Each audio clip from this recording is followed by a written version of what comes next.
আসসালামু আলাইকুম friends, welcome to my new blog. আজকে যাবো একটা ভিডিও শ্যুট নেওয়ার জন্য একটা পুরনো রাজবাড়িতে। ওখানে একটা কলেজও আছে, এই কলেজে আবার রবীন্দ্রনাথ ঠাকুর আসছিল, এটা হয়তো অনেকেই জানে না। তো আজকে আপনাদেরকে বলে দিব এটা কোন জায়গায়, আমাদের সঙ্গে থাকুন।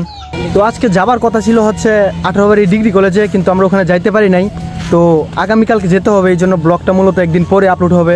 তো আজকে আমরা 18 বাড়ি স্টেশনে আসছি, এখানে কিছুক্ষণ আড্ডা দিচ্ছি বসে, এখন কিছু ছবি তুলছে আমরা। আমার সাথে আমার চাচাতো ভাই আসছে, আমার ভাতিজা আসছে। তো ওইখানে আমরা অনেকক্ষণ সময় আড্ডা দিছি। ওখানে যাওয়ার পর কলেজ আজকে মঙ্গলবার বন্ধ ছিল, ওই ঝামেলার কারণে, শিক্ষকদের যে একটা ঝামেলা চলতেছে ওইটার জন্য। এই জন্য মূলত আজকে আর ওই যে ওখানকার যে ভিডিও শ্যুট এটা আমরা নিতে পারি নাই। সমস্যা নেই, আমরা আগামীকালকে নিব। ব্লগ মূলত আপলোড হবে আগামীকালকের পরের দিন। তো যাই হোক, আমাদের সঙ্গে থাকবেন। হচ্ছে মূলত 18 বাড়ি ডিগ্রি কলেজ। আমরা এখানে আসছিলাম ভিডিও শ্যুট নেওয়ার জন্য, এখন এখানে ফটোশ্যুট চলতেছে। আমরা আসছি দুইটা বাইক দিয়ে, আমার সঙ্গে আসছে আমার দুইটা ফ্রেন্ড, একটা ছোটো ভাই আর ভাতিজাকে নিয়ে আসছি।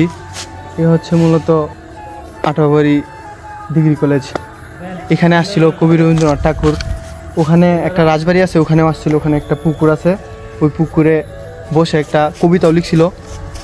আমরা ওখানে যাব, দেখি যদি সময় পাই, যাওয়ার কোনো ওয়ে থাকে তাহলে আমরা ওখানে যাব। আর 4টা বাজে কলেজ অফ করে দেয়, গেট লক করে দেয়। 4টার আগে আমাদেরকে বেরোতে হবে। আমরা আসছিলাম কিছুক্ষণ আগে হাতে সময় নিয়ে, কিন্তু এই পারি না।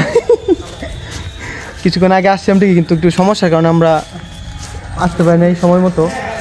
ওরা ঠিকই একটু ওইদিকে ঘুরে আসছে, কিন্তু আমি ঘুরতে পারি নাই। আর যাই হোক, এখন দেখি কিছুক্ষণ ফটোশ্যুট করার পর আমরা আবার যাবো। তো মূলত এই হচ্ছে 18 বাড়ি কলেজ। তো আজকের মতো এই পর্যন্ত, সবাই ভালো থাকবেন, সুস্থ থাকবেন, আল্লাহ হাফেজ।